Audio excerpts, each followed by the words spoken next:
রাধে রাধে। আগামীকাল অর্থাৎ 31শে ভাদ্র 1432, 17ই সেপ্টেম্বর বুধবার ইন্দিরা একাদশী। আর পরদিন পালনের সময়সূচি হচ্ছে 9টা 30-এর মধ্যে। আপনারা সবাই একাদশী ব্রত পালন করবেন, ভগবানের সঙ্গে থাকবেন। ইন্দিরা একাদশীর মাহাত্ম্য পাঠ করছি, সবাই শ্রবণ করবেন। যুধিষ্ঠির বলিলেন, হে মধুসূদন, আশ্বিন মাসের কৃষ্ণপক্ষিয়া একাদশীর কি নাম, তাহা কৃপাপূর্বক বর্ণন করুন। শ্রীকৃষ্ণ বলিলেন, হে রাজন, আশ্বিন মাসের একাদশী ইন্দিরা নামে প্রসিদ্ধা। এই ব্রত প্রভাবে মহাপাপ বিনষ্ট হয়, এমনকি কর্মবিপাকে নিম্নজনী লাভ করিয়াছেন। এরূপ পূর্বপুরুষ গণেরও উত্তমাগতি লাভ হইয়া থাকে। ইহার মাহাত্ম্য শ্রবণ মাত্রে সামবেদ বিহিত যজ্ঞফল প্রাপ্ত হওয়া যায়। হে রাজন, মাহিষ্মতি দেশে ইন্দ্রসেন নামে একজন প্রসিদ্ধ রাজা ছিলেন। যথাবিধি ধর্মানুসারে রাজ্য পালনে তিনি বিশেষ খ্যাতিসম্পন্ন ছিলেন। তাহার ধন ধান্য পূর্ণ বিপুল সম্পত্তি ছিল এবং পুত্র পুত্রাদি সহ তিনি সুখে কালযাপন করিতেন। বিষ্ণু ভক্তি পরায়ণ সেই রাজা সর্বদা শ্রী শ্রী গোবিন্দ নামগানে নিমগ্ন থাকিতেন। একদিন রাজা দুগ্ধ ফেন নিব শয্যায় শায়িত আছেন। এমন সময় দেবর্ষি নারদ স্বর্গ হইতে অবতরণ করিয়া তাহার নিকট উপস্থিত হইলেন।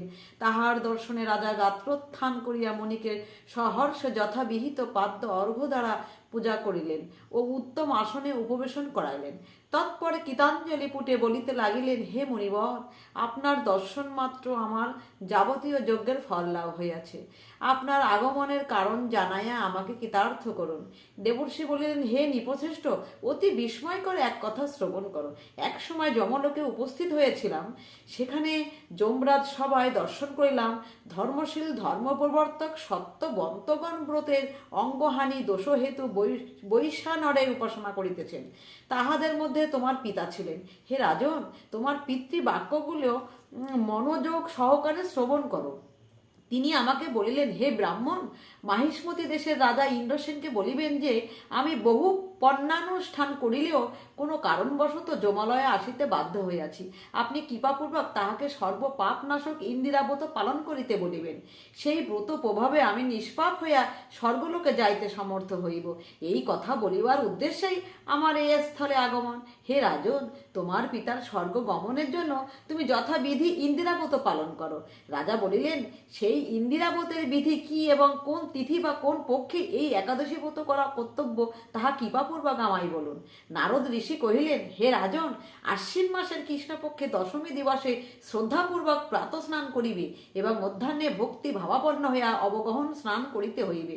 রাত্রিকালে ভূমিতে শয়ন করিতে হইবে। পরদিন একাদশীতে প্রাতঃ কৃত্যাদি সমাপন করিয়া নিরাহারে থাকিবে এবং ব্রতের নিয়মাবলী দৃঢ়ভাবে পালন করিবে। হে পুণ্ডরীকাক্ষ, হে অচ্যুত, এ শরণাগতের প্রতি কৃপা করুন। এই রূপভাবে শ্রদ্ধা সহকারে শালগ্রাম পূজা করিয়া পিতৃ উদ্দেশ্যে ব্রতের ফল অর্পণ করিবে।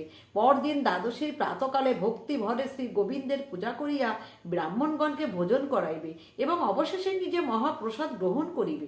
হে রাজন, বিধিপূর্বক শ্রীহরি ও ভক্তগণের অর্চন করিলে তোমার পিতৃবর্গ যমসান্নিধ্য হইতে মুক্তি লাভ করিয়া সত্তর বৈকুণ্ঠে গমন করিবে। দেবর্ষি নারদ রাজাকে এই উপদেশ করিয়া প্রস্থান করিলে রাজা ইন্দ্রসেন যথাবিধি পুত্র পরিজন সহ ভক্তি সহকারে এই ইন্দিরাব্রতের অনুষ্ঠান করিলেন। সেই সময় দেবলোক হইতে পুষ্পবৃষ্টি হইতে লাগিল এবং তাহার পিতাও বিষ্ণুলোকে গমন করিলেন। রাজর্ষি ইন্দ্রসেনও পশ্চাৎ নিজ পুত্রের নিকট রাজ্য সমর্পণ করিয়া স্বয়ং বিষ্ণুলোকে গমন করিলেন।